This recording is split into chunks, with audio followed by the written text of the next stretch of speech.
Thanks for visiting the patient and the weather today. I'm meteorologist Al Peterlin. I'd like to talk about the weather health risk for Friday, October 24th, 2025. We do keep additional graphics available at tpatw.com. Looking at our surface weather map, we do have an active frontal system now starting to push into the Pacific Northwest, stretching across Washington, Oregon to Northern California. We have a very large area of unsettled weather developing here in Texas and stretching on into the southern and middle Mississippi Valley. High pressure dominating most of the eastern third of the country.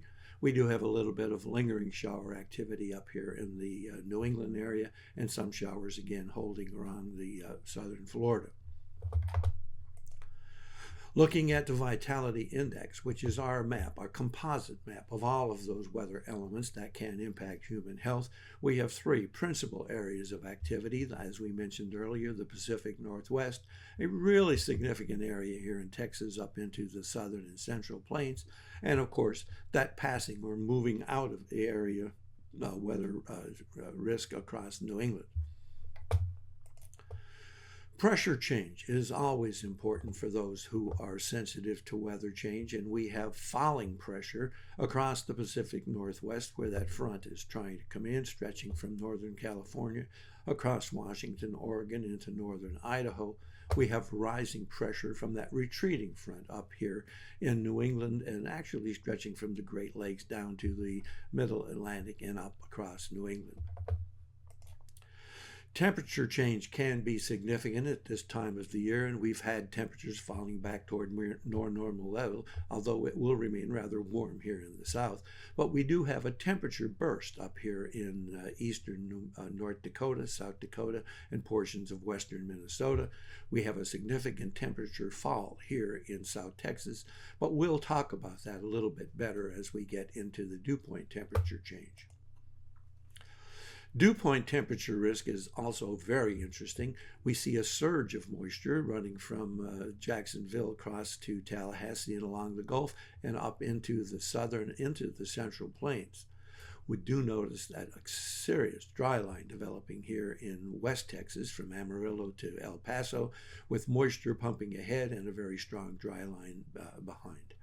As we look to vapor pressure to confirm, it is again confirming that same type of moisture increase to the southern plains and a very significant dry line back here in just touching the edge of southeastern New Mexico. Now looking to POI, or the Peterlin Oxyweather Index, the measure of oxygen in the atmosphere, we do have a risk of migraine right along the coastal areas of Northern California, Washington, Oregon. We have a very significant risk of migraine here in West Texas, but actually across much of New Mexico also.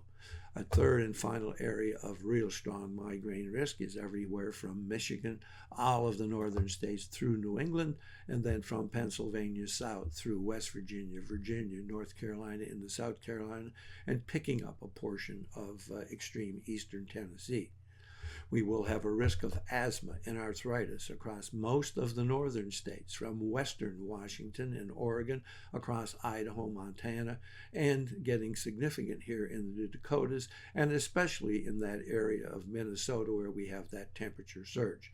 Another area of asthma risk from southeastern Oklahoma, across Louisiana, and extending along the Gulf all the way over to Jacksonville. Another burst of asthma and arthritis here in the Missouri Boot Heel area, southern Illinois, western Kentucky. Thanks for visiting the patient and the weather today. Your comments are appreciated, and if you hurt, tell us where you're located.